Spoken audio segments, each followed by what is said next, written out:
What's going on, everybody? It's your boy Azkhalon, and today I'm going to talk about my game of the year from 1985. Yes, that's the year I was born, all the way to 2023. Woo! This is going to be a huge undertaking in this video. Let's go.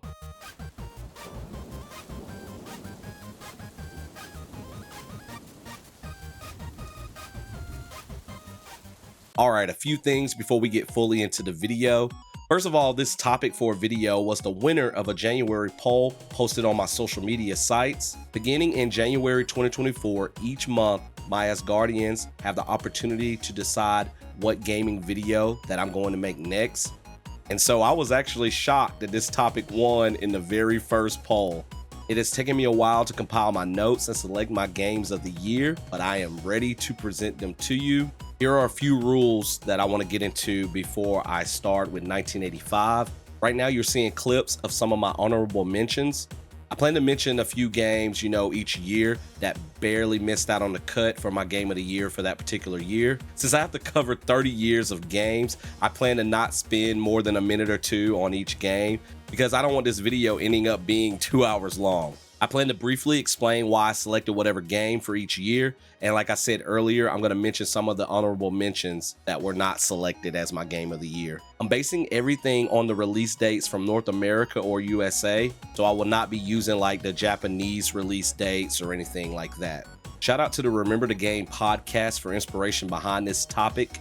You can find the Remember Game podcast on various streaming services like Spotify. All right, let's go ahead and get into it. My game of the year from 1985 to 2023. So we're kicking things off with 1985. And so you guys already know what the game of the year is for 1985. Like, if this is not everybody's game of the year, then you're not a true gamer. So that's Super Mario Brothers. Some honorable mentions from 1985. The Oregon Trail. I played that game a lot as a kid in school, and so that one missed out on Game of the Year, as well as Hogan's Alley, a game I didn't play until I was an adult that I really enjoy. I had to pick this game because it's so iconic, and it's the first video game I remember actually playing. I played it a lot as a kid by myself and with my cousins. I mean, this game was instrumental in reviving the video game industry after the 1983 crash. I mean, without this game, we probably would not have video games on home consoles. This game saved video games. The music in this game is awesome.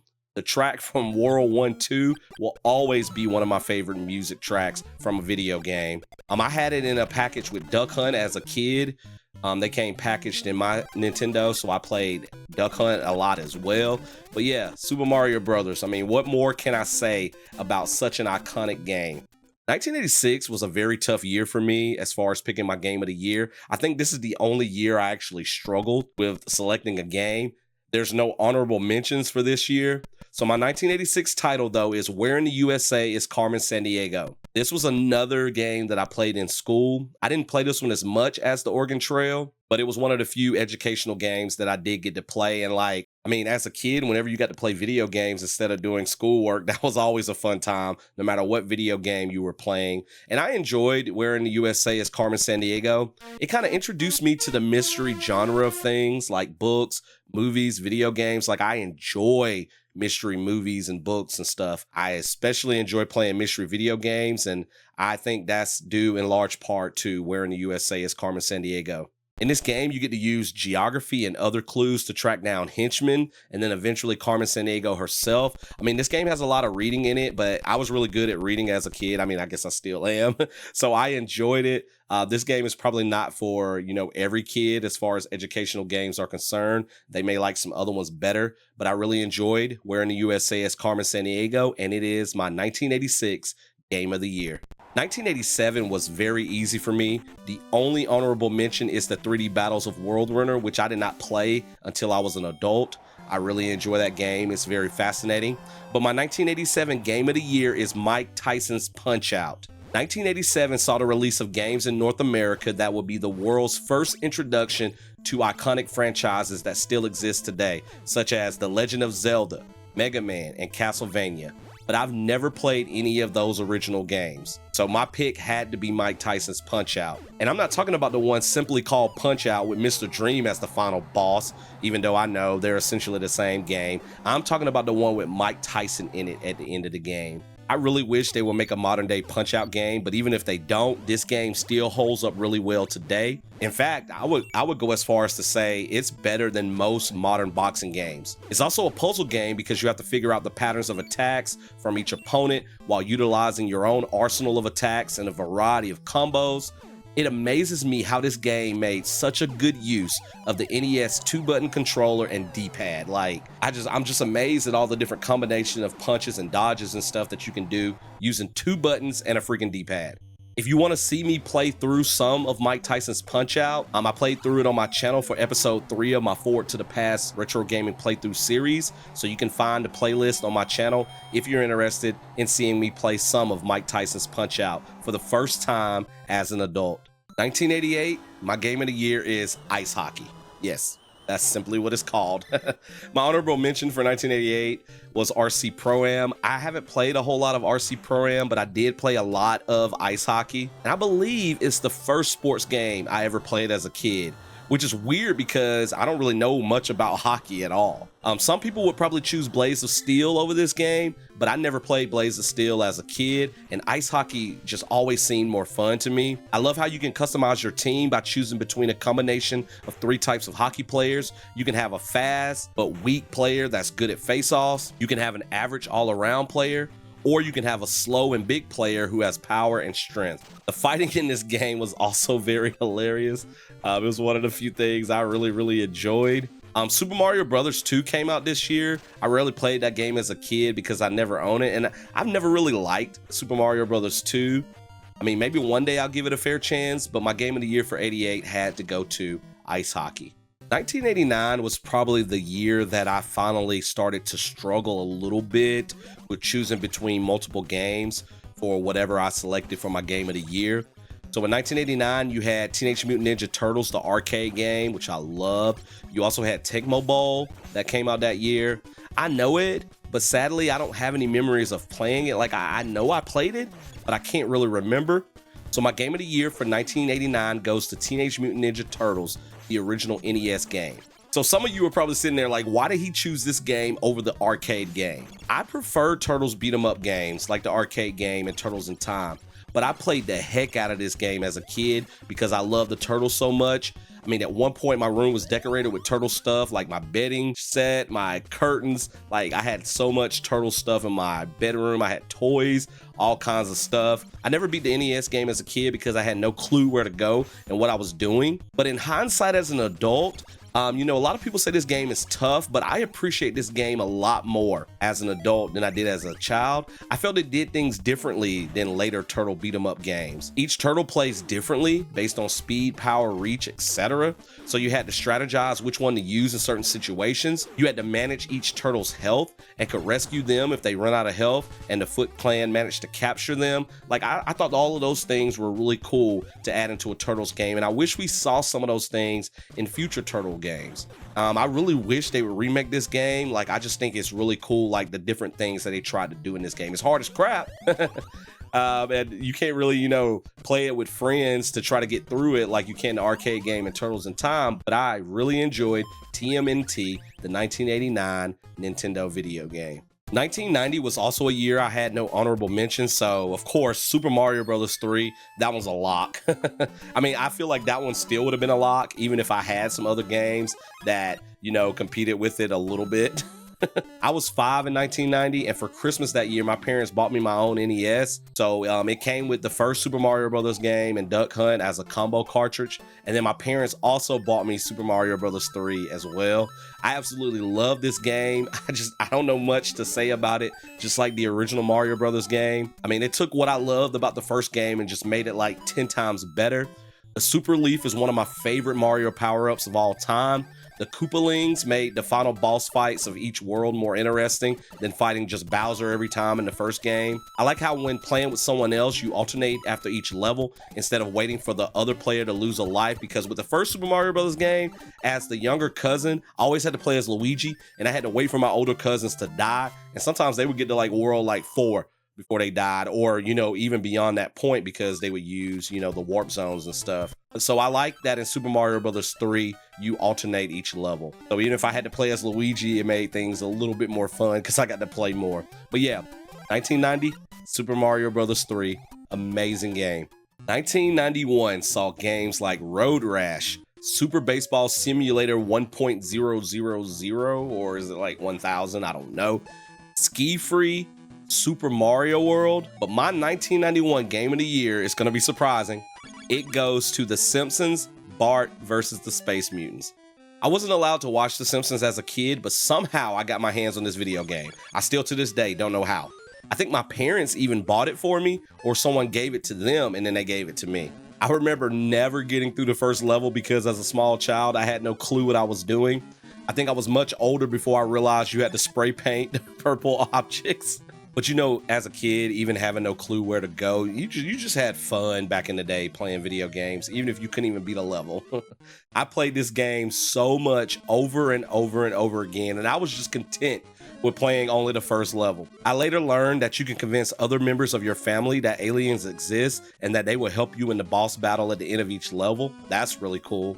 One day, I plan to play this game in its entirety. I know it's not the best game ever. I know a lot of people think it sucks, but I am determined to play this game again one day in its entirety. So, 1991, The Simpsons, Bart versus the Space Mutants. I'm sure going up against games like Super Mario World, that was a surprising pick, but I played this game a lot, and I think nostalgia is a heck of a drug. 1992, holy crap. This was the first year that it was difficult for me to make a decision. Look at these honorable mentions. Street Fighter 2 Special Champion Edition. I had a Sega Genesis, so I had that version of Street Fighter 2. X-Men, the arcade game. Teenage Mutant Ninja Turtles, Turtles in Time. The Legend of Zelda, A Link to the Past. Super Mario Kart for the Super Nintendo, and Road Rash 2. And what game did I select? Sonic the Hedgehog 2. So a couple of years after getting an NES, I received my Sega Genesis, and it came with Sonic the Hedgehog 2. I have no idea why my parents bought me a Genesis instead of a Super Nintendo. Maybe it was cheaper, I don't know, and I've never asked. But this led me away from Mario games, and I was introduced to Sonic. And I thought this game looked so cool. Like the fact that Sonic was fast, that was the gimmick I needed to stop playing Mario games. I have also always liked the ring system in this game and how it affects your lives. Like as long as you got at least one ring, even if you crash into something, you will stay alive. This was the first game I played as a kid too, where I felt like I knew what I was doing. Like I've never beaten this game, but I've gotten really far into it. Chemical Plant Zone music is probably my favorite song in any video game. Like I'm gonna play it right now, just listen to it for a second. This song is awesome.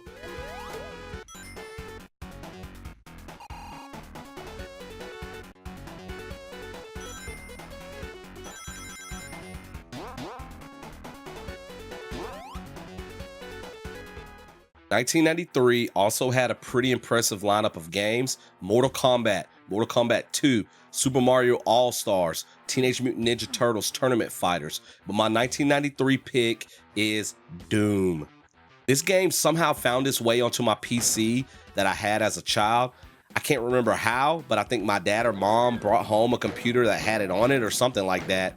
But they didn't know about this game, because if they did, I would have never, ever in a million years been allowed to play this game. This was the first-person shooter video game I ever played, and I loved it as a kid.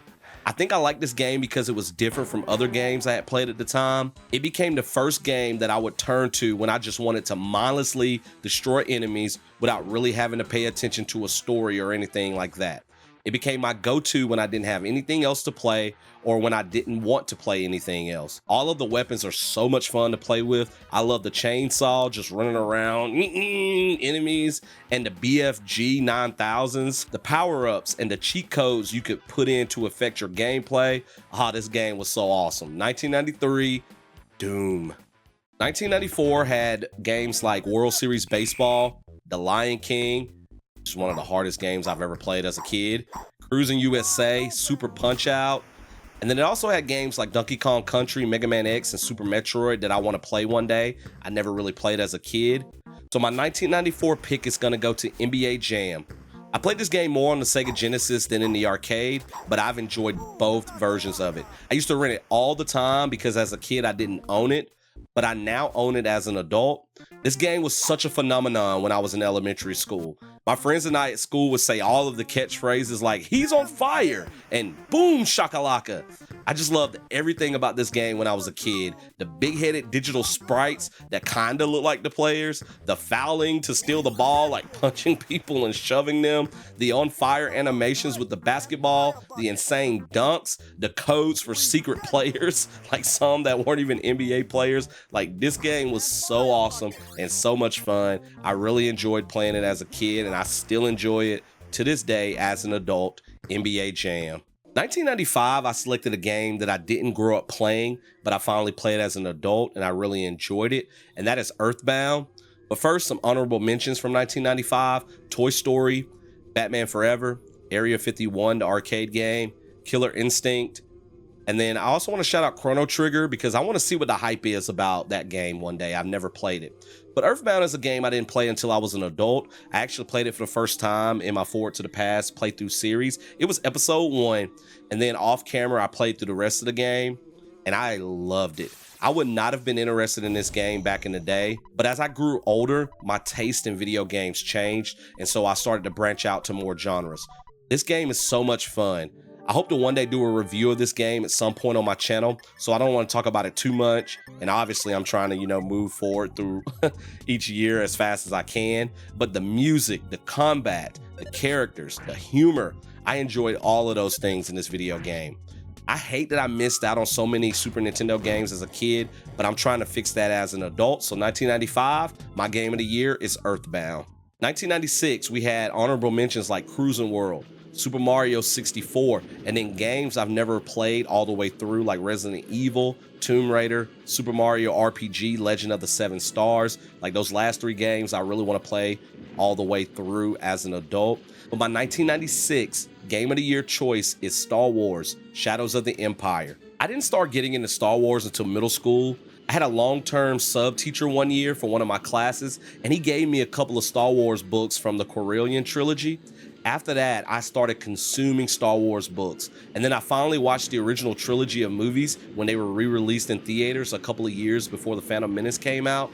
I was hooked on Star Wars then. At the time, I loved the Animorphs books, and so my love for them kind of just started to die out once I got into Star Wars. So when I saw that there was a Star Wars game for the Nintendo 64, I had to rent it. Graphically, this game is ugly as heck nowadays, and it hasn't aged well, but I loved it back then as the first Star Wars game I ever played. I was a little upset that Dash Rendar wasn't a Jedi because I wanted to wield a lightsaber in a video game, but I didn't really care as I got deeper into the game. Star Wars was new to me, and anything from that franchise wowed me at the time. Funny enough, I've never read the Shadows of the Empire book. I need to change that one day. But yes, my 1996 Game of the Year, Star Wars Shadows of the Empire. 1997 had games like Mario Kart 64, Paw Rapper the Rapper, and Final Fantasy VII. I've never played Final Fantasy VII, the original game, but I want to one day to see what all the hype is about. So my game of the year for 1997 is GoldenEye 007. Doom was the first FPS game I ever played, but GoldenEye was the first and one of the rare times I enjoyed playing an FPS with other people. I never even played the single player campaign in this game because multiplayer was where it was at when I was a kid. This game was like the ultimate party game that I would play with my friends whenever we had sleepovers. The customizations you could do with the multiplayer mode made it so much fun. Like we would play with like one-shot kills, we would play with the golden gun, we would play with rockets. There was a capture the flag mode, and I think you could play the game with slaps only, if I remember correctly. So you just go around smacking the crap out of people, and I think they were one-shot kills, or I guess one-hit kills. So yes, GoldenEye, like anybody that grew up in this era, you played GoldenEye with your friends. Like it was the one of the most popular games on the Nintendo 64, and I had so much fun playing this game as a kid with my friends. 1998, we got NFL Blitz, the Pokemon phenomenon with Red and Blue, Metal Gear Solid, The Legend of Zelda Ocarina of Time. Then we got games like Half-Life, Resident Evil 2, and Parasite Eve that I want to play one day. So my 1998 selection, though, is Kobe Bryant and NBA Courtside. This was the first simulation basketball game I ever played. This game was so good. I never played the second one because I eventually got a Dreamcast and I got into the 2K games, but I played this original game so much. It was the main game I had for the Nintendo 64. I hated that Michael Jordan wasn't in the game because he's my favorite NBA player of all time, but you got to play as all of the other NBA players. I think Latrell Sprewell wasn't in the game either, if I remember correctly. I think for, choking his coach, and so they left him out of the game. This was still a time period in basketball video games where you didn't feel like you had too much control over your shot as much as you do now with like the shot meter in the 2K games, but it was still a lot of fun. Like if you're looking for a retro basketball game, I highly recommend that you check out Kobe Bryant and NBA Courtside. 1999's Game of the Year went up against honorable mentions like Star Wars Episode 1 Racer, NBA 2K, Tony Hawk's Pro Skater, Mario Party, Resident Evil 3 Nemesis, and the original Silent Hill game that I have yet to play. My 1999 Game of the Year is Roller Coaster Tycoon. I love going to amusement parks. When I was a kid, I lived close to Six Flags Over Georgia, so we would go all the time. We also started going to Disney and Universal when I was younger, which is something my wife and I enjoy doing nowadays. So having a video game where I could create my own amusement park was like the best thing ever when I was a kid. I'm not much of a PC gamer, but this is one of the few games I played a lot on the PC. I love making crazy roller coasters to the point where my customers would get so sick. I love seeing the little janitors walking around and sweeping up trash and little piles of vomit. 1999, Roller Coaster Tycoon. Such a fun game. All right, the year 2000. So Y2K did not ruin everything for people. Video games still existed. If you were alive in the 90s, you remember that big scare. But 2000 had a bunch of games that came out that I enjoyed. Pokemon Stadium, NBA 2K1, Tony Hawk's Pro Skater 2, Mario Party 2, Perfect Dark. I was into Animorphs, so Animorphs Know the Secret. I enjoyed that game. It's not a very good game, but it was one of the first kind of turn-based type RPG games that I ever played. And then Jet Set Radio also came out that year, and I really want to play that game one day. But my 2000 pick for Game of the Year in 2000 was Tomb Raider: The Last Revelation. Somehow I got this game for Dreamcast, and I don't remember my parents buying it for me. I don't know how I got it. Did I borrow it from somebody and never gave it back? It has like I still have it to this day. It has like a little Blockbuster sticker on there. I did not steal it from Blockbuster, okay? But I don't know what happened. Somehow I got this game, and like this was still a time period for me where you only had a few games that your parents bought for you. I wasn't old enough yet. I was 15 in 2000. I turned 15 in 2000, and I wasn't old enough yet to buy my own games. I didn't have a job yet or anything like that. And so with that being said, you played those games over and over again that your parents bought for you, or you rented games to play as much as you could. And so I own this game, and I played this game a lot despite never playing any of the previous Tomb Raider games. Like I've never played 1, 2, and 3. I think this one was the 4th one, maybe. And I thoroughly enjoyed this game. It was also one of the first single player games that I had ever beaten. I was intrigued by the Egyptian mythology in the game. I was a huge fan of Greek mythology, Greco-Roman mythology growing up. And so being introduced to Egyptian mythology in the game was really cool. And I became fascinated with that. And I got into Egyptian mythology, which eventually led me into Norse mythology as well later on. And I'm so fascinated with mythological stories. And so, Egyptian mythology was new to me, and this game introduced it to me.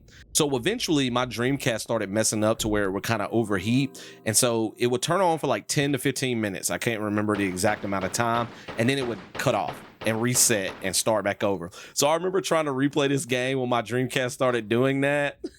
And so I would try to play as much of the game as I could during that 10 to 15 minute time period. And then I tried to save before my Dreamcast reset itself. So a lot of fun memories with this game. So my 2000 pick, Tomb Raider: The Last Revelation. 2001, you got Devil May Cry, Luigi's Mansion, which I didn't play until I was an adult, Metal Gear Solid 2, Sons of Liberty, which has one of the best opening cinematics in video game history, in my opinion.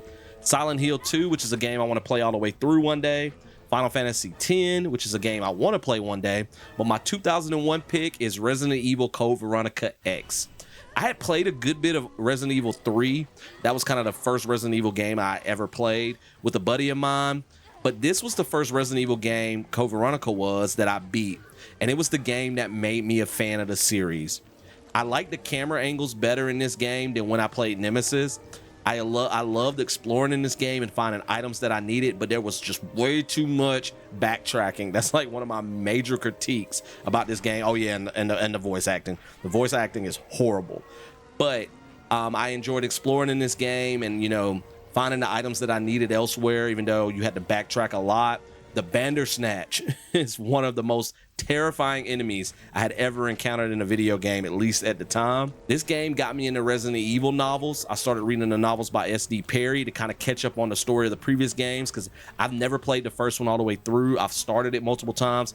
I never played 2 all the way through. I started it a couple of times. I played the remake of 2, never played the remake of 1. I've started that one a few times. And like I said, I played a little bit of 3. And so I read the novels to kind of catch up. I think I've read most of them. And so, yeah, just Resident Evil Code Veronica X just opened the doors to Resident Evil for me. Like, I played 4 after this, and then I've pretty much played every game after that. Never finished 6. 7 is too scary. I had to watch Markiplier play it on YouTube, but I did play Village. But I want to go back and play some of the earlier games as well. But 2001, Game of the Year, Resident Evil Code Veronica X. 2002's Game of the Year is probably going to be the game that surprises you guys the most. So we had Kingdom Hearts released that year. I love that game, but it wasn't my Game of the Year. The Lord of the Rings, The Two Towers. I love that game. Halo Combat Evolved. I never played the single player campaign for that game. I actually started that recently, and it's kind of a little boring to me at first. Like, the second level I'm stuck on because I was kind of confused about where to go. I think I figured that out, but I'm not sold on that one. But the multiplayer, of course, in that game, playing with your friends, was like really awesome. And then Eternal Darkness, Sanity's Requiem, and Resident Evil Zero are 2 games I want to play one day that came out that year. But my 2002 Game of the Year is Siberia. Siberia with a Y. I don't know how I discovered this game. I don't remember if someone told me about it, or I just happened to purchase it from GameStop, or the Xbox Marketplace had it and I purchased it on a whim. I don't know, but I'm so glad that I did, because this game is awesome. This was my first time playing those adventure type games where there's not a whole lot of combat, but you do a lot of exploring, a lot of puzzle solving.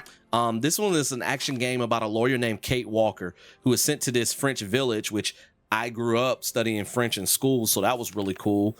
She's sent there to oversee the corporate takeover of a family-owned toy factory. And most of the town functions thanks to these spring automatons made by the toy factory. And so you end up going on an adventure to find the heir of the factory. He's apparently still alive. His sister dies. Sorry if you never played it, that's a slight spoiler, but you find that out at the beginning. The sister died and you thought all of the heirs had died off, but it turns out her brother is actually still alive. And so you go on an adventure to find him. I mean, the story, the settings, the puzzles, it was such a unique game for me at the time playing this. Like, I had never played a game like this before. And a lot of people will probably find it boring because there's not really any combat. You do have this one like chase scene in it.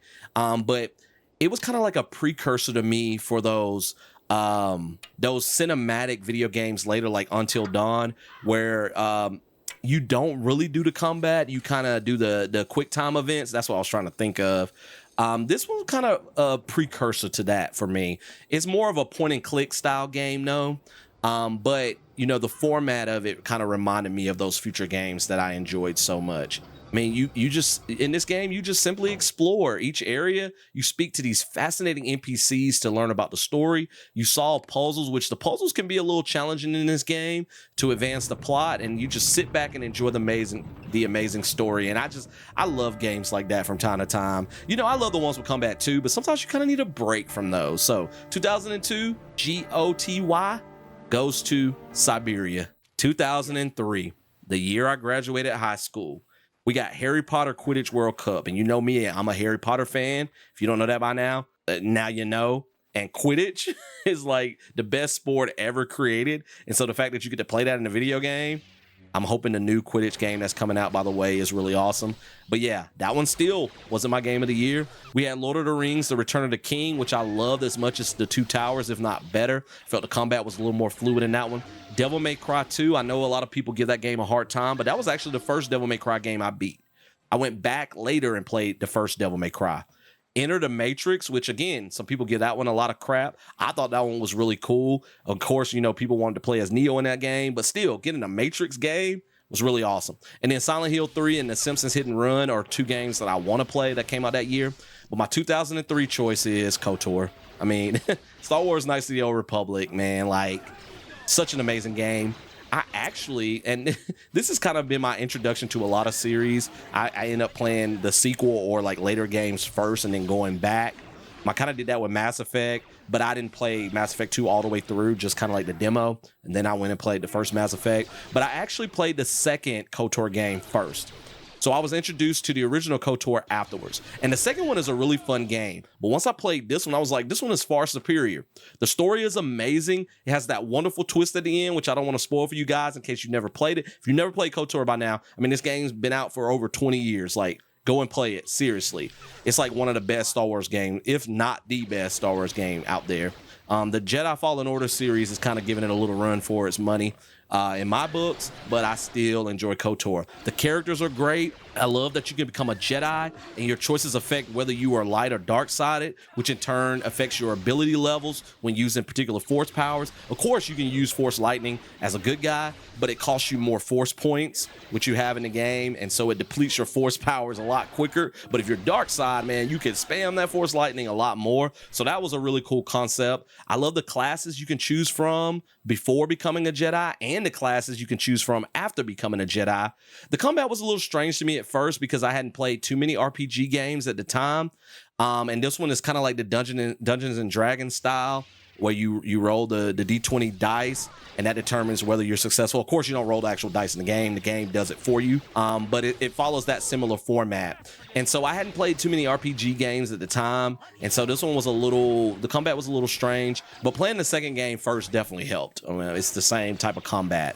And so Star Wars Knights of the Old Republic, I mean, what else can I say about this game? Freaking awesome game. You need to go and play it. Probably one of my favorite games that's on my Game of the Year list. 2004, I decided to finally show some love to the Lord of the Rings, but I'll get into that in a second. Your honorable mentions: Harry Potter and the Prison of Azkaban, which is probably my favorite Harry Potter video game. The first two were really cool, but they were a little childish. Prison of Azkaban, I had it on the PS2, really enjoyed it. Siberia 2, which is the sequel to my 2002 Game of the Year, Siberia. Really good game. Not as good as the first one, but still really cool, really unique. ESPN NFL 2K5, which is one of the best football games of all time. Star Wars Knights of the Old Republic 2, The Sith Lords, which I just mentioned not too long ago. The X-Files, Resist or Serve. That was a really cool game. It kind of reminded me of a Resident Evil type game, like Resident Evil 2, where you could play as Scully or Mulder. And I think their stories kind of overlap, but they do separate things, if I remember correctly, in the game. I've only played the game as Mulder, so I need to go back and play it as Scully one day. Really awesome game. Halo 2. I mean, the multiplayer for that one, again, I never played the campaign in the Halo game. Multiplayer for that, I played it a lot with my friends. And then the original Fable came out. My 2004 Game of the Year is The Lord of the Rings, The Third Age. And I know people will probably say, you didn't name The Two Towers or Return of the King as a Game of the Year, but you named The Third Age as a Game of the Year. There's just something about this game that keeps me coming back to it. And I don't know what it is. And I've never beaten it. I've gotten like really, really close to the end. Like I get closer and closer to the end each time. I mean, the story is not the best, but I like how it parallels the journey of the Fellowship from the trilogy. I don't like grinding a lot in games, but I enjoy the grinding in this game. I love that you can unlock different abilities available to each character in your party. I like that each time you use an ability from a particular skill set successfully, it added one skill point towards unlocking the next skill in the set. So it was a really cool, it's an RPG style game.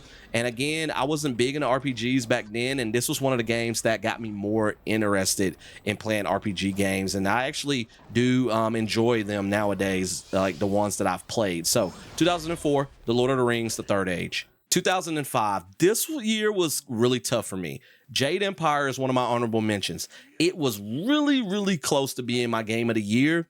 I love BioWare games, and Jade Empire is awesome, but another game barely squeaked past it. You had Indigo Prophecy, aka Fahrenheit, that came out that year. Guitar Hero, I freaking love those games. I really love the Rockstar 80s version, but Guitar Hero, Still Life, which is an adventure company game, which I think they're tied into They have a hand in Siberia, maybe. I think that's how I found out about Still Life. I think Microids, which made Siberia, is involved in it somehow. I don't know. Anyways, I think they're connected somehow. Not like the story, but like whoever developed them and made them. So Still Life is a game like you're a detective and you're trying to solve this case about this serial killer. Really underrated game that I think a lot of people haven't heard of, that I really enjoyed. Star Wars Episode 3 Revenge of the Sith. That video game is so much fun. I used to play that a lot, 2-player with my youngest sister when she was like 6 or 7 years old. We would tag team that. It had like a fighting mode where you could fight each other. Really cool Star Wars game. And then the original God of War from back in the day. Did that one come out on PS2? I think the original God of War came out on PS2. I want to play that game one day. I'm currently playing through the God of War for PS4 right now, and I'm loving that game. I'm getting deeper and deeper into it. But my 2005 game of the year is Resident Evil 4. What can I say about this game? Definitely one of the greatest video games ever made. Code Veronica was my intro, like I said earlier, to the Resident Evil series, but Resident Evil 4 was the game that turned me into a fan. I love the transition from the fixed camera angles of the previous games to the more action-oriented style in this game that popularized kind of now my favorite way to play action or horror games. I love that third-person over-the-shoulder view, and this was the first game I think that I played that, a game with that particular view. Fun fact. One of the earliest versions of this game became the first Devil May Cry game. So that's really cool, as you can definitely see some RE elements in the Devil May Cry, at least that first one. It did remind me of a Resident Evil game, except for with a demon or half demon with superpowers and a sword and stuff. But yeah, Resident Evil 4, such an amazing game. Like the laser sight aiming was really cool. I love how you can roundhouse kick people. Like I can't even say enough in a couple of minutes to do this game justice. Amazing game. 2005 Resident Evil 4. 2006 Wii Sports. I love Wii Sports, especially the bowling. The first Gears of War, I beat the campaign, tag teaming it with my sister. Tomb Raider Legend, the second Tomb Raider game I ever played, and the second Tomb Raider game I've ever beaten. Guitar Hero 2. 2006 FIFA World Cup, which was the first soccer video game I got into, and now I'm a FIFA fan, or EA Sports FC, whatever they're called nowadays. And then Bully, which is a game I want to play. I played a little bit of it. I think my sister did too, but I want to play it all the way through one day. But my 2006 game of the year is Kingdom Hearts 2. At first, I never thought I would get into the Kingdom Hearts games because I felt that they look so childish, but they are so much fun. Like, I love the concept of the Keyblade as a weapon, even though I don't understand the story in these games at all. The story is so confusing. I just know the Keyblade is used to unlock the Kingdom of Hearts, maybe? I don't know. But anyways, the Keyblade is a really cool weapon. I know the Final Fantasy characters are a little bit different in these games, but Kingdom Hearts actually introduced me to Final Fantasy, and I'm slowly getting more and more into Final Fantasy, going back and playing some of the older games, and I've played Final Fantasy 14 online. So Kingdom Hearts introduced me to those characters, even though they're different, and so that's really cool that Square Enix did that kind of crossover with the Disney characters and the Final Fantasy characters. I love the different forms in this game that Sora could transform into, like Valor and Wisdom, and I like how you had to do different things to level up each form. Like, such an amazing game. I love in all the games, I almost said both of the games, but there's a third one as well, that you can travel around to these different Disney worlds, and you can, like, interact with the characters from the movies and stuff. So cool. But yeah, 2006 Kingdom Hearts 2. 2007 Mass Effect, which, if you know me, the Mass Effect trilogy is my favorite video game trilogy of all time, but Mass Effect is not my game of the year for 2007. This one was another one that was really close. You got Guitar Hero Encore, rocks the 80s. Like, that game was almost my game of the year. You got Uncharted, Drake's Fortune. I love the Uncharted series. That game was almost my game of the year. Like, 2007 might be the hardest year for me, as far as trying to decide what my game of the year was. When I was sitting down and going through every game that was released each year and trying to, see, is this the one? Is this the one? Or is this going to be an honorable mention? Harry Potter and the Order of the Phoenix, which is probably my second favorite Harry Potter game. I love that you could do the little mini games. I love going around the castle. Like, I feel like you really got to explore the castle in this game, recruiting people to join the Order. Dumbledore's army, and I love that you got to play gobstones and wizard's chess in it. BioShock, I need to finish this game one day, the first one. Folklore, I played this demo on my PS3, and I want to play the full game one day. It's a very interesting game where you kind of go between two worlds and stuff. Like in the real world, you're investigating, and then in like this fairy tale type world, you have like abilities and stuff. Like really cool game. And then the first Assassin's Creed, which I can't really get into the Assassin's Creed games. I've tried, but the first two I played a lot of, and I thought they were really cool concept. I just feel like they're very repetitive. But my 2007 game of the year is Portal. I got this game in the Orange Box collection because one day I wanted to play the Half-Life games. So I was like, all right, I now own Half-Life 2 and some other games. I just need to get my hands on the first Half-Life game. And then one day I was just playing around in the Orange Box and I decided to check out Portal because I thought it was pretty interesting for the main character to have a gun that instead of shooting bullets, it creates portals. And I love games that have unique weapons. And this game is so much fun and it's easily one of my favorite puzzle games. I love the dark humor. I love how they crafted a very compelling story with the protagonist just being trapped inside of this like facility. You get taunted and challenged by GLaDOS, who is probably on everybody's list as one of the greatest villains of all time in video games history. GLaDOS is an AI that guides you around the facility. If you never played this game before, I highly recommend it. 2007's game of the year, Portal. 2008, we got Fallout 3, which I need to finish one day. Gears of War 2, which I've just recently beaten. Mario Kart Wii, Mirror's Edge, which had a really cool first-person concept. Fable 2, MLB Stickball. Y'all, don't give me grief for that one. That one was in the Xbox store back on the, what was it called? The Xbox Arcade back on the Xbox 360. I love that little game, like playing stickball in the different locations.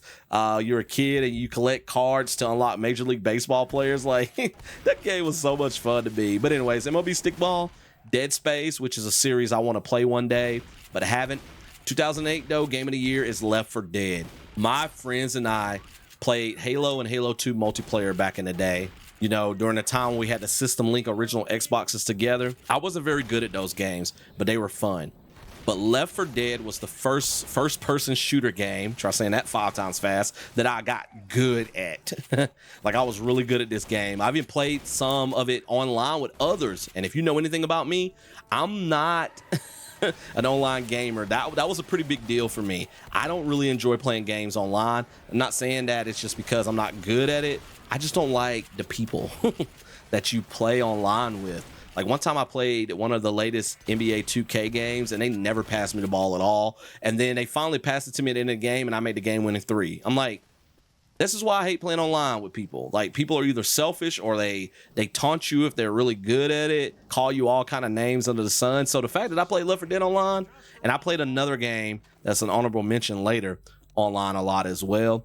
That shows you how awesome this game is. The game and the sequel are games I can just get lost in for hours as I mindlessly wipe out mindless zombies. It's a good game to dive into if you have an hour or two to kill. I love the banter between the characters. I love the special infected like the witch, who is freaking terrifying. Like this game, like if I need a break from other games or I just want to mindlessly shoot something, that sounded kind of bad, I pop in Left 4 Dead. I still play this game to this day. I got a playthrough of it on my channel if you want to check it out. I currently got Left 4 Dead 2 that I'm playing through. I need to finish that one. But yeah, 2008, Left 4 Dead. 2009, check out this honorable mentions list. It's just like when I hit the 2000, man, the honorable mentions get longer and longer. Uncharted 2, Among Thieves. Left 4 Dead 2. Borderlands. Resident Evil 5. Harry Potter and the Half-Blood Prince, which I enjoyed the potion making minigame. Batman Arkham Asylum. Velvet Assassin, which is an underrated gem. It's a stealth game set during World War II. You kind of use morphine in a unique way. It's kind of like your health system almost. Assassin's Creed 2, and then Ghostbusters the video game, which I want to play one day. Like I want to play that one really, really soon, especially since the new Ghostbuster movie Frozen Empire is coming out in a few days as of the recording of this video, because you'll probably see this after the movie's already out. But my 2009 game of the year is another BioWare game, Dragon Age Origins. I'm ashamed to admit this. I actually played this game in its entirety after completing Dragon Age 2 and Dragon Age Inquisition. I told you, I tend to play the sequels first and then go back and play the original. But I finally played this game all the way through a few months ago and I loved it. I think it's the best game of the series so far. The combat is not as good as the other two. It's not really like a turn-based RPG. It's kind of like KOTOR a little bit. But you hit whatever attack you want to do, and your character kind of runs up to an enemy that you got selected, and it performs that attack or whatever, and then you can mix up, you know, the different abilities and different things that you have and use those in effective ways when you're in combat. But even though the combat is not as good as the other two, the story and the characters more than make up for that.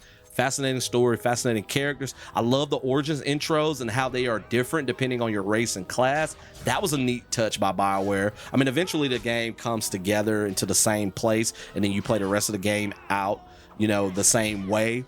But you still get unique dialogue depending on the character and class that you selected at the beginning. So that's really cool. I love the concept behind the Grey Wardens, and I don't want to spoil anything major in case you never played it, but the price they pay to fight the Darkspawn, which are the enemies in the game, is really good storytelling. Like, that's a really cool concept. So yeah, 2009, Dragon Age Origins.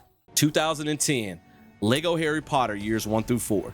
Heavy Rain. That was one of those first quick time events style games. Well, no, Indigo Prophecy, I take that back, which was made by the same people.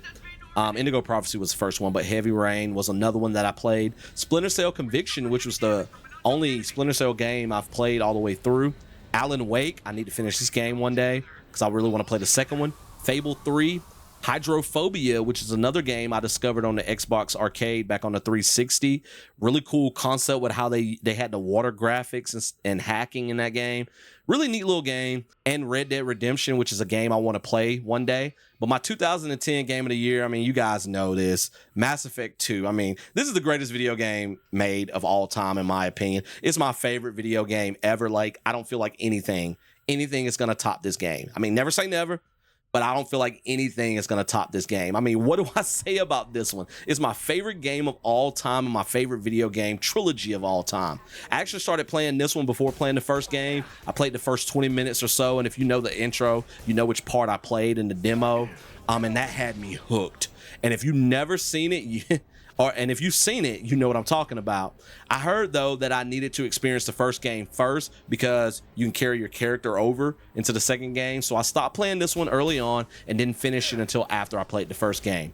I love that your character, speaking of that, carries over throughout the trilogy, but you can make changes at the beginning of each game if you want to. The combat is awesome. The weapons, the biotic, the tech powers, the characters, the story is just amazing. And that ending. And if you know, you know. If you haven't played it, play it so it's never spoiled for you. But I think that's why people criticize the ending of Mass Effect 3 so much, because it was like what I said when I finished playing this game. How in the world are they going to top that ending, the ending of Mass Effect 2, in the third game? Like, it seemed almost impossible. It was like the ending of Mass Effect 2 should have been the ending of Mass Effect 3 almost. But it makes sense, though, for the ending that they put in Mass Effect 2 to take place because of what happens throughout the game. But yeah, Mass Effect 2, I can make a whole video singing this game praises and talking about everything that I love about it. Like, I don't think I have one criticism. Okay, I do have one criticism about this game because no video game is perfect. I might have said this game was perfect earlier, but it's pretty close. But I hate the scanning, the probing the planets. That part gets a little tedious, and you kind of need that for that ending, that final fight. You kind of need to do that somewhat, and that part can be a little tedious. But yeah, Mass Effect 2, darn near perfect video game. My 2010 choice for Game of the Year. All right, 2011. I don't have a whole lot of honorable mentions compared to like previous years. We got the Elder Scrolls V, Skyrim, which I need to finish. I've played that game so much and started that game over and over again and still haven't finished it. Uncharted 3, Drake's Deception, Lego Harry Potter years 5 through 7, Dragon Age 2, and Sonic Generations, which is a game I want to play one day. My 2011 Game of the Year choice, though, is LA Noire. This is the first game I remember to have motion capture with real actors, and I thought that was so cool. I enjoy murder mysteries, and this game allows me to solve crimes by observing clues and interrogating characters. I love how you are promoted by moving through the different crime desks, like starting off as a patrol cop, and then you progress to traffic crimes, and then homicide and vice and so forth. I also love the recreation of a 1940s style Los Angeles. Such an amazing game. LA Noire, if you never played it, it's made by Rockstar, which makes Grand Theft Auto, and it's really cool. Like, this is probably one of the games that I wish they will make a sequel to. Like, I want a sequel to this game so bad. My 2011 game of the year choice is LA Noire. 2012, Mass Effect 3, The Walking Dead Season 1, Grand Slam Tennis 2. Yeah, that game was kind of a guilty pleasure for me. The Unfinished Swan, I played that demo on my PS3, and I need to finish that game one day. I would love to play that game all the way through. Such a neat little game. If you've never seen it, look up YouTube videos about it. Dragon's Dogma, I also need to finish that game one day, especially with the second one coming out.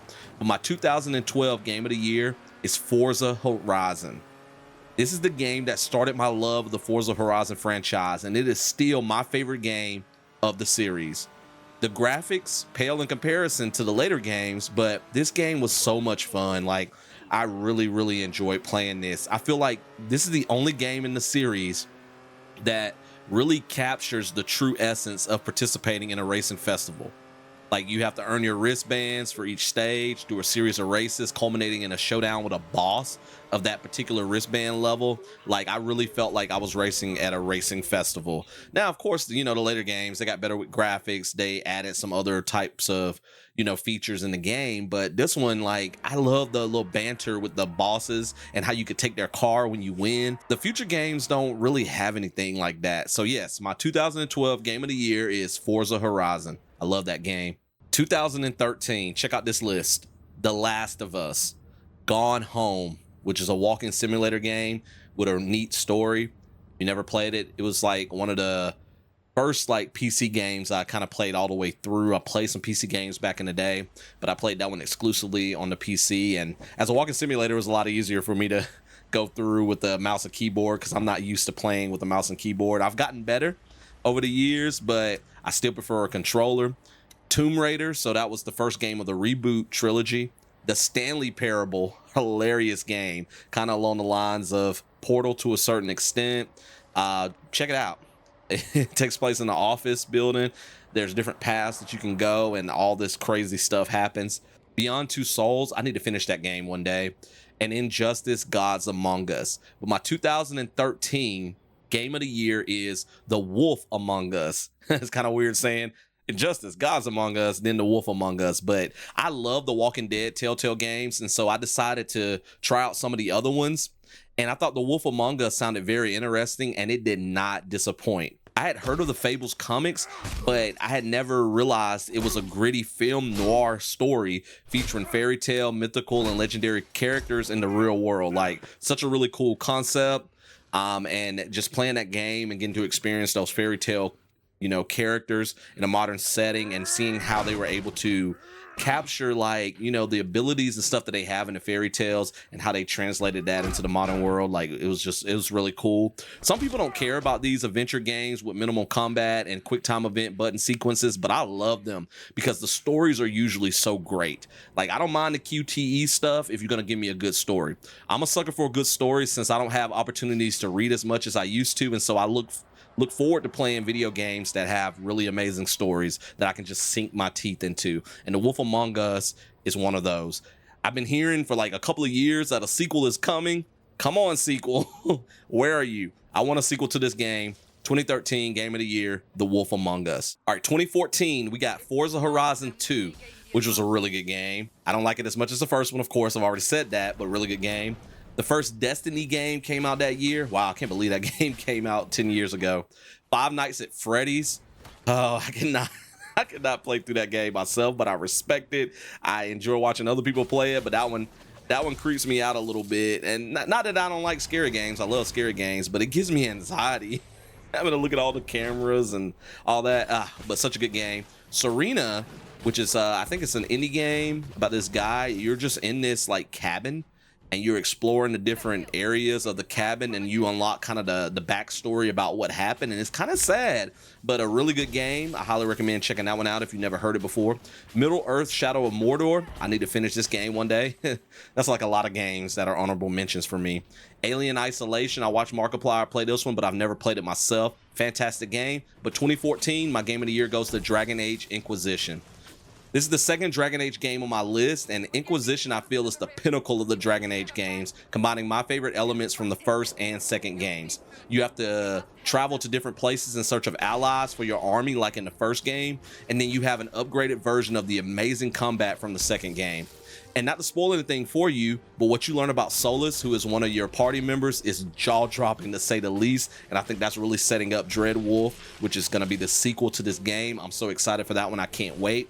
If you like the first two Dragon Age games, but you haven't played this one, play this game before anything is spoiled for you. Because, I mean, it's been out for about a decade now. So I don't know, some things might have already been spoiled for you, but you need to play through this game, especially if you're preparing for Dreadwolf. So 2014, Dragon Age Inquisition, such an awesome game. 2015 was probably the easiest year since like the 90s for me to pick a game of the year. I do have a few honorable mentions though. Emily Wants to Play. I watched Corey Kenshin play that game. Hilarious playthrough of it. That's one of those, again, I can't play by myself. I don't like being chased in games, and that game does a lot of chasing, and you know, like games where I get chased a lot, I kind of stay away from, even though I enjoy watching other people play them. Star Wars Battlefront, the remake of the original Battlefront games from back in the day. Fallout 4, I need to finish this game one day. The Order 1886, I really want to play this game one day. But my 2015 game of the year is Until Dawn. This year, like I said earlier, was not difficult for me to decide, as I did not play a lot of games released this year, and so I didn't have a whole lot of honorable mentions like I had the previous few years. I don't know why I didn't play a whole lot of games in 2015. That was kind of the year that I was first married to my wife, and first married, like we've been married multiple times. You get what I'm saying. I got married, and then that was around the time I was finishing school and transitioning into becoming a teacher. So that's probably the reason why I didn't play a whole lot of games. But this is another game with quick time events on my list, and I thoroughly enjoyed Until Dawn. It was the first interactive drama horror game that I played, and it set the tone for like a lot of future horror games that I enjoy, especially the ones made by Supermassive Games. I love how, depending on your choices and actions, characters can live or die, and that alters the story a little bit. I mean, I think you can pretty much make it through the whole thing and everybody dies. And there were several known actors portraying characters in the game, like Hayden Panettiere, however you say her last name, Rami Malek, and a few others that were in that game. And so it had motion capture and all that cool stuff. Really cool game. Like, I felt like I was playing a teen slasher movie. But in a video game. And so really cool story, really awesome video game. 2015 Until Dawn. Like my wife even, I forgot to mention before I move on, my wife even sat down and watched me play most of that game, and she rarely watches me play video games, but that was one she was interested in. We never finished it though with her watching, so we need to go back and do that one day. 2016 also did not have a whole lot of honorable mentions, and again, this was kind of my transition with my career, and also, you know, being in a new marriage. And so I didn't play as much, although my wife will probably disagree and say I still played a lot of video games then. But I only have 3 honorable mentions here, and one of them I haven't even played yet. But my honorable mentions for 2016, Pokemon Go. That was such a huge phenomenon. Like, I'm not big into Pokemon, but I even got into that. And it was really cool going around to different locations nearby and like seeing the Pokemon out in the wild on your phone and like actually flicking the Pokeball to capture them. Really cool whatever it's called, I don't know what it's known as. It's like a not a walking simulator, but like, what is it? It's kind of like VR-ish. I forget what they call it, that type of genre, but really cool concept. Like, it kind of led to other games being created that's very similar. Like, I think there's a Harry Potter one either coming out or is already out. I don't know. I need to look into it. But Pokemon Go was such a phenomenon. Forza Horizon 3 came out that year. And then Gears of War 4. I heard this game is the worst in the series, but I still want to play it. I'm currently playing the 3rd game for the first time, and so I want to play this one after I finish the 3rd game. But 2016 goes to Uncharted 4: A Thief's End. I love the first 3 Uncharted games. The series as a whole is probably in my top 5 of all-time favorite video game franchises, up there with like Mass Effect and Resident Evil. This game is just simply outstanding. It's such a perfect way to end the series if they're planning to end the series after those first 3 games. Like, this one was really cool. The gameplay was way better than the first 3 games, and I love the first 3 games. The graphics really showed off what the PS4 could do that the PS3 couldn't. The story was also a fitting end, I felt, to Nathan Drake's adventures, although I really hope they make more games with him in them. Definitely a top 5, maybe even top 3 favorite game of mine. Like I listed out my 100 favorite games of all time, and I think this game ended up in my top 3. I need to go back and look at that list and confirm that I should have probably done that before recording this video. But 2016 game of the year, Uncharted 4, A Thief's End. 2017 was a stacked year. I think that's when I kind of got adjusted to everything, and so I started playing video games more so. So my honorable mentions: The Sims 4, the console version, not PC. I think it came out for PC a couple of years before then, maybe around 2013, 2014, I don't know. But I play the console version of The Sims 4, and I still love playing that to this day. I mostly play it to build houses. I wanted to be an architect when I was a kid, and I enjoy creating houses in that game. Resident Evil 7 Biohazard, which is the scariest Resident Evil game. I watched Markiplier play that one. I did not play that one myself, but I enjoyed it. Siberia 3, Mario Kart 8 Deluxe, phenomenal game. Like, that's one of the reasons why I want a Nintendo Switch and I still don't have one. Star Wars Battlefront 2, Mass Effect Andromeda. I know a lot of people don't like Mass Effect Andromeda, but it's a part of my beloved Mass Effect series, and I like a lot of the stuff that it tried to do. Like, I like how you had a class where you can use all 3 abilities to combat biotic and tech powers. Like, that was really cool.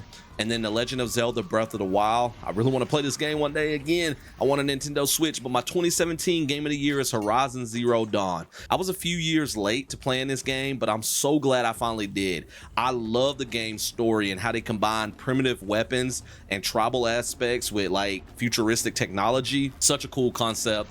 And hunting robot dinosaurs, like, that is so satisfying in the game. Such an interesting, amazing concept for a video game. Like, I really was intrigued by the story. The one thing I didn't kind of like about this, and I know I haven't really shared like some negatives with all the games that I talked about, but the collecting the items to craft, like the crafting system, I didn't really care for. I mean, there was some cool parts from it, but that part was a little tedious and stuff like that. Like, you get so many of those different supplies and all of that stuff, but the gameplay, the story, fantastic. I need to finish Horizon Forbidden West one day.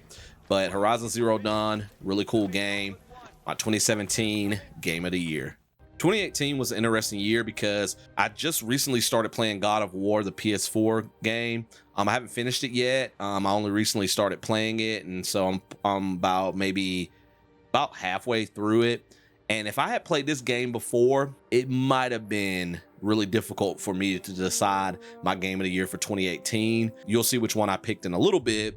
But yeah, I'm enjoying that game so much. And, you know, if I ever do a revised list of this one will definitely be one of the top contenders. Forza Horizon 4 also came out that year. And Among Us, which I got into a little bit thanks to my students. Like, thought that was a fun, like, mafia style video game that was like kind of a trend for a while. I don't know if people still play it, but it was a lot of fun when I did play it from time to time. But my 2018 game of the year that God of War might be tied for after I'm done playing it, Marvel Spider-Man. Spider-Man is my favorite superhero. I love his powers and abilities. I've played some of the older Spider-Man games and they were pretty good. Like, I haven't really encountered a bad Spider-Man game. You know, some do Spider-Man better than others, but I've enjoyed all of the Spider-Man games that I've played. It seems like Spider-Man just works so well as a video game character out of all of like the comic book characters. I guess that's why he has the most video games. I think he does. It seems like he does. And so this game just blew my mind away. Like, swinging through Manhattan, like, I can just play the game and just swing through Manhattan for like hours and never get tired of it. Like, I don't even have to do any of the quests. Just like seeing all the different landmarks and climbing on top of buildings and just swinging. Like, man, I wish I had Spider-Man's abilities so bad in real life. I would love to do what he can do. The visuals, the voice acting, the story, they are all superb in this game.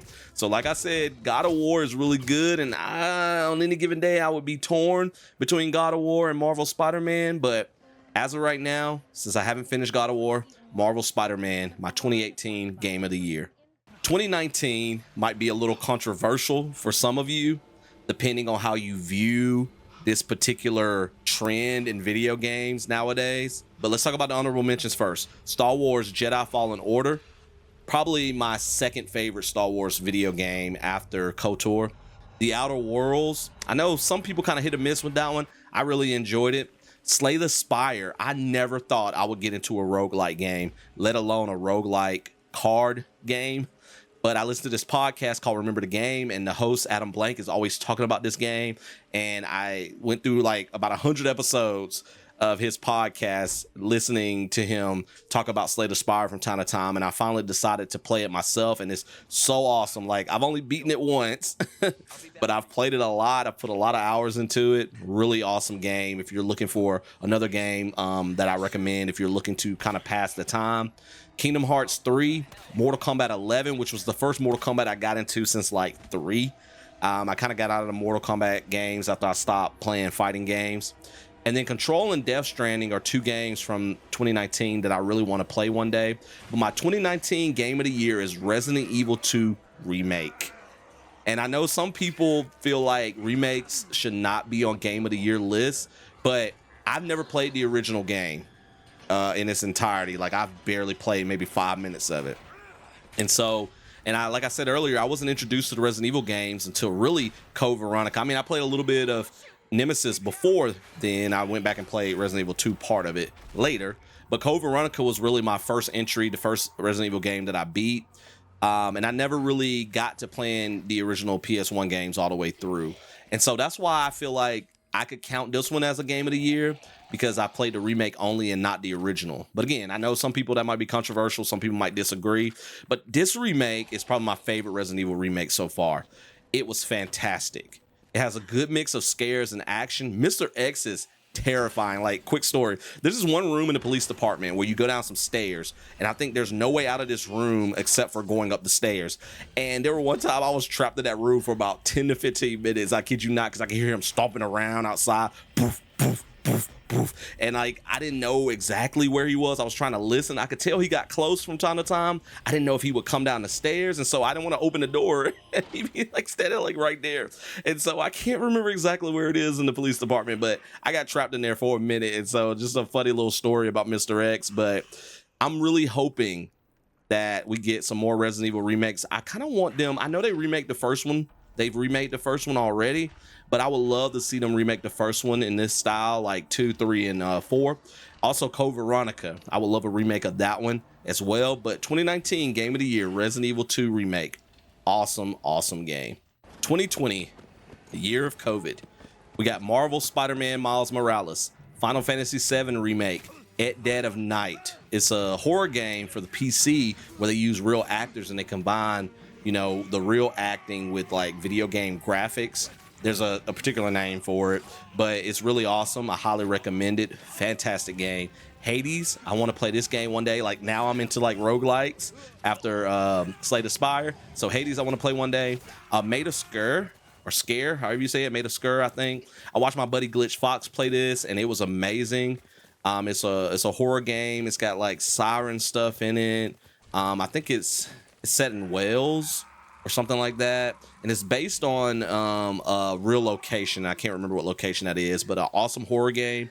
And then Assassin's Creed Valhalla, I really want to play that one day because I love Norse mythology. And I said earlier, kind of after Assassin's Creed 2, I kind of got out of the Assassin's Creed games. I just felt like they were too repetitive, and I never really touched another one. I have like Origins on my shelf and Valhalla, so I do want to play those 2 one day. But my 2020 game of the year is Ghost of Tsushima. Phenomenal game, and I haven't even finished it yet. I need to fix that soon, but still, even though I never finished it, it is my 2020 game of the year. It is amazing, amazing, amazing. The combat is superb, like just so precise, and the game is just simply beautiful. Like, you're running around and you see these like red flowers and just like colorful like elements, and nature is just really awesome. I love that you can do the Kurosawa mode, which turns the game into a black and white masterpiece in the style of Akira Kurosawa, who was known for breaking typical rules of filmmaking and photography back in the day. Like, he broke the rule of thirds, 180-degree axis of action, you know, like really cool. He made a lot of cool Japanese films back in like the 40s, 50s, that time period. And so you can, there's a filter that you can put on that makes the game black and white, and it's fun to play the game in black and white. I mean, of course, you don't get the beautiful colors of the landscape, but it still looks really cool. So 2020 game of the year, I need to finish it. Ghost of Tsushima. 2021, we're still recovering from COVID. Look at all of these honorable mentions: Mass Effect Legendary Edition. Okay, you know I had to put that on there. Fears to Fathom Home Alone. I started getting into these indie PC horror games with 2021. Fears to Fathom was one of the first ones that I played. Awesome series. Resident Evil Village. I played that on my channel. 12 Minutes. I played that game on my channel. Mundown. I played that game on my channel. Poppy Playtime. I played that game on my channel. It Takes Two. I really want to play this game, hopefully with my wife one day. She's not huge into video games, but I think that's one we might be able to sit down and play together if she's interested in doing it.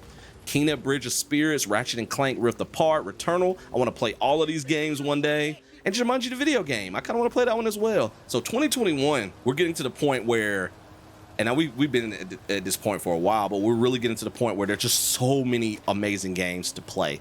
Like, just wait till I get to 2023. But my 2021 game of the year is Forza Horizon 5. The Forza Horizon games are gorgeous games, and this one, obviously, since it's the newest one, is the most gorgeous of them all. I enjoyed all 5 of these games. Like I said earlier, the first one is still my favorite because I feel like I'm more of at a festival in that game. 2's graphics were far superior to the first game. 3 was the weakest one in my opinion. Like, you were kind of in charge of the festival. It's set in Australia, which is a really cool setting, but I just kind of thought that one was kind of meh. I still enjoy it, but it was the weakest one in my opinion. I didn't really enjoy the being in charge of the festival. 4 was a return to form for the series, I feel, and then 5 is just the chef's kiss. Like, the weather system, like dust storms and tropical storms, the Mexico setting, all of that is so cool. So Forza Horizon 5, my 2021 game of the year. 2022, the year of more indie horror games for me. We got The Mortuary Assistant, which I was so close to naming that one my game of the year. I love that game. You play as a mortuary assistant, and you gotta like do different things with the bodies, and there's like demonic spirits that's haunting the location, and you gotta try to figure out. You get 3 bodies that you have to like process to get ready for burial, and you gotta figure out by the end of the night which body has the demon possessing it, and then you gotta like banish it and stuff. Like, so cool. And it has replayability to where you can get different endings for the game. I think there's like 6, and there's different areas that you have to wait for certain scenes to trigger before you can open them up. So again, it adds to that replay value. So The Mortuary Assistant almost was this close. I know you guys can't see my fingers. Really close to being my game of the year. We got Fears to Fathom, the second Fears to Fathom game, Norwood Hitchhike. Awesome game. I played that on my channel. I played The Mortuary Assistant multiple times on my channel as well. Norwood Hitchhike has this really cool, trippy part in it. That's really awesome. Horizon Forbidden West, like I said earlier, I need to finish that one. Ghostwire Tokyo is one I want to play one day. But my 2022 game of the year is The Closing Shift. When I started my YouTube channel, like, the plan was for me to play indie horror games as I was getting more and more into that genre. My first game was Mundown, which was an indie horror game that I played. That was the first game I ever played on my channel. But then I branched out into a little known AAA game called Resident Evil Village. And then I started playing sports games on my channel. And let's just say my channel ended up not where I had initially envisioned it. Like, people know my channel now more so, you know, my sports video game playthrough series instead of my indie horror gaming series playthroughs. But I still play the indie games on my channel. I always find myself coming back to those indie horror games. Like, no matter what type of other games I play, I always come back to these. And the best one I've played is The Closing Shift. And like, this year, 2022 was a banger of a year for some of my favorite indie horror games. Like I said, The Mortuary Assistant was so close, but The Closing Shift, just I couldn't put The Mortuary Assistant above it, even though The Mortuary Assistant has that replayability. The creepy atmosphere of working the night shift by yourself, wondering if someone is watching you. The quirky characters that were all sus, in my opinion. Like, throughout the whole game, I'm like, okay, which one of you is the main villain? Which one of you is the bad guy? Like, y'all are all suspicious in my book. And they threw a bunch of course, red herrings at you. The ending, like, I don't want to spoil it. Play this game. Such a great game. It's made by Chilla's Art, who they've made, or is it Chilla Arts? I always forget if it's plural or not. But anyways, they made a bunch of indie horror games. And so I just highly recommend that you check out. I've played several of their games on my channel, like The Closing Shift. I played the Karaoke. I've played the Ghost Train. I played at least one more. I want to play some more. What was the other one I played? I said the Karaoke. I don't know, just look at my indie horror playthrough playlist on my channel, and you can see some of the chillest arts game. Oh, the convenience store. The convenience store was another really good one. And all 4 that I've played, I think I've only played 4, were all really good, but the closing shift is by far the best one. Like, I think most people would probably agree with me on that one. So 2022 game of the year, the closing shift. 2023, the final year on my list of games of the year, or would it be game of the years? Whatever. But 2023, amazing year for games. We had Marvel Spider-Man 2, which almost was my game of the year. Awesome. Resident Evil 4 remake, which was almost my game of the year. Awesome. We had 2 Fears to Fathom games that dropped, Carson House and Ironbark Lookout. Both are awesome. So close to being my games of the year, or my game of the year. Forspoken and Star Wars Jedi Survivor. I need to finish those games, but 2 awesome games that I enjoyed. I know Forspoken, a lot of people hate on for various reasons. Games like broken, there's all kind of stuff, issues with it. I enjoyed it. I thought it was neat. Yeah, the voice acting is a little cringy from time to time, but from what I've played, it's very, very interesting. I like the magic system, the combat in it. Alan Wake 2, Mortal Kombat 1, and The Legend of Zelda Tears of the Kingdom. I want to play these games one day. Oh, and Street Fighter 6. Did Street Fighter 6 come out that year as well? I forgot to put that one on my list, but I want to play that one. I think it came out in 2023. So phenomenal year. And there's some other games that you guys probably enjoyed that's not even on my list. But for 2023, I couldn't do it. I couldn't do it to this game. I had to make this game my game of the year, Hogwarts Legacy. This was the Harry Potter game I've always wanted. I've enjoyed the games based on the movie/books. They were awesome. I've played all of them, although Deathly Hallows Part 1 can suck an egg. But this game, just an open world Hogwarts where you get to play as yourself, just has such an attractive appeal to me. I just adore this game. Exploring is so much fun in it. The spell casting and the combat, they are both awesome. The original story is superb and makes for an awesome addition into the Harry Potter lore. Like, Hogwarts Legacy, man. I mean, I know a lot of people hate on J.K. Rowling for stuff that she's done. I try not to, as much as I can, pay attention to stuff like that. Like, I want to enjoy the product. I mean, she didn't have a huge hand in this. I know that they're using, you know, her intellectual property. I get that. But, like, stuff like that the actors and the writers and stuff do in their real lives, like, I try not to let that affect me. And I get it, you know, I'm not a trans person, and so I could never fully understand what it would be like to, you know, listen to some of the stuff or read some of the stuff that J.K. Rowling has said and how I would feel if I was in that position. But I try, even if it's something involving something that's directly tied into me, like if our actor in a movie is racist, I try not to let that tarnish how I feel about that particular movie, if that makes sense. And so I still played Hogwarts Legacy. I love Harry Potter. I love that series. That's my favorite book series of all time. I love the movies, and I had to play this game. And I just hope, you know, that doesn't offend somebody that's a subscriber on my channel or that watch my videos, but I had to make this my 2023 game of the year. This is an awesome game. And I mean, this game sold a lot despite, you know, all the controversy around it, which, to be honest, there shouldn't really have been that controversy though, because like I said, J.K. Rowling wasn't directly tied into it, but I get it. Some people see it as her intellectual property. So in a way she is tied to it, but it's a good game, a really good game. And I know Harry Potter is not for everybody. But I feel like with it not being the characters from the books and movies, although some are, you know, referenced, like Phineas Nigellus Black is in it, you know, some that were referenced in the books, they make an appearance in the game. I feel like non-Harry Potter fans could also get into this game. So I know I'm kind of rambling a little bit for this last one, but I just wanted to let you know where I'm coming from. 2023 Game of the Year, Hogwarts Legacy. And that's it. Y'all, this was a bear of a video to make. I hope you guys enjoyed it. I had a lot of fun with this. I did a lot of prep and planning for this. Like, I found a website. I'll try to share the link in the description below because I can't remember what it's called, but it has releases of every year from like way back when. I can't remember the year that it starts, of every single video game that's released that year. And there's a few that are kind of missing. Like, there were a couple of games I either overlooked or that wasn't on the list that I kind of looked up and I was like, when did this one come out? Oh yeah, let me see if that one's a contender for my game of the year for that particular year. But for the most part, the list is pretty accurate. It has the North American release dates, the European release dates, the Japanese release dates. So, you know, some games will come out in Japan a year or two before, and then you'll see the North American release or whatever. And they got the different consoles that it's on. Like I said earlier, I'll put a link in the description below. So in case you ever decide to make a video like this, you can reference that list because it was a really cool list. So I went through every year and all the list of games, and I kind of, you know, made a short list.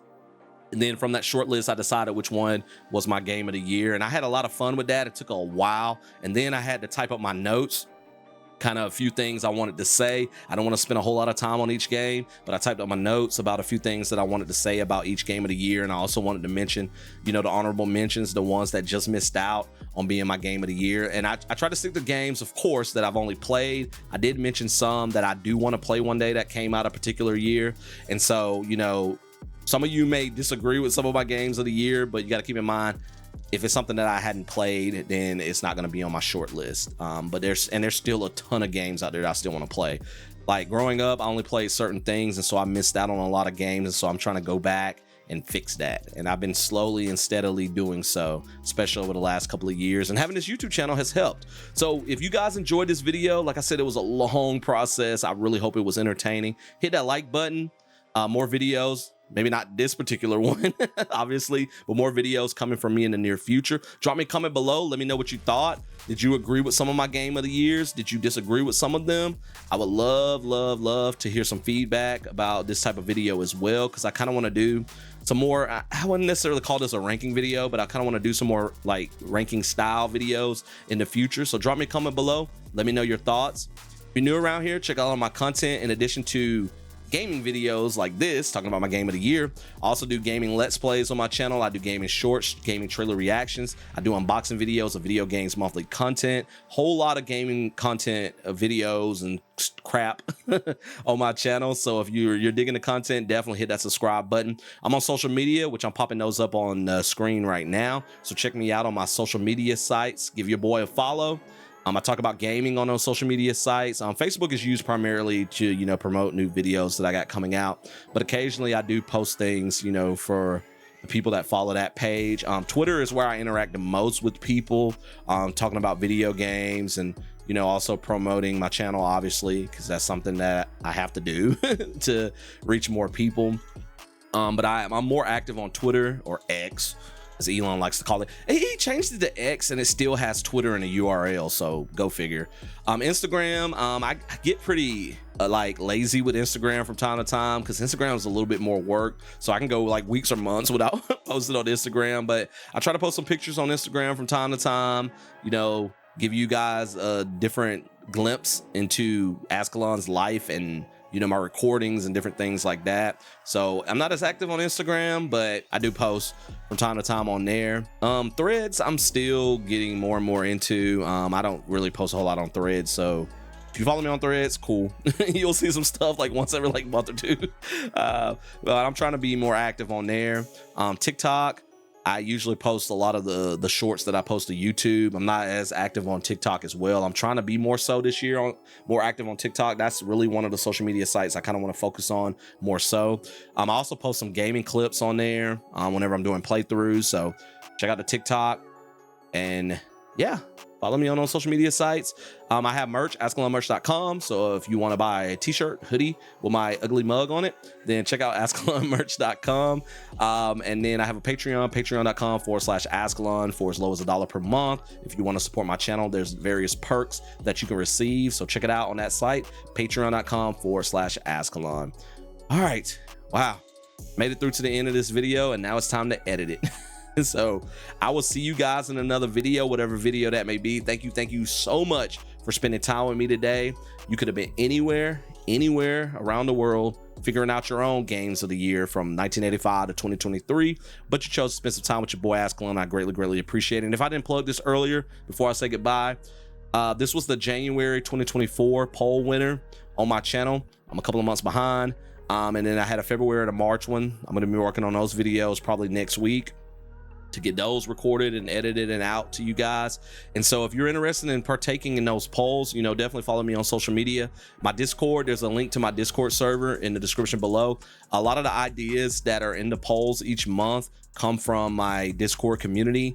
There's a channel in there where they can make suggestions about some let's play gaming videos that I can make. So some of them are my own ideas, some come from them. So if you're interested in, you know, suggesting videos that I make in the future, then definitely join the Discord and come hang out with us. We talk about video games, there's memes and all kind of stuff that happen in the Discord server. But anyways, y'all take care.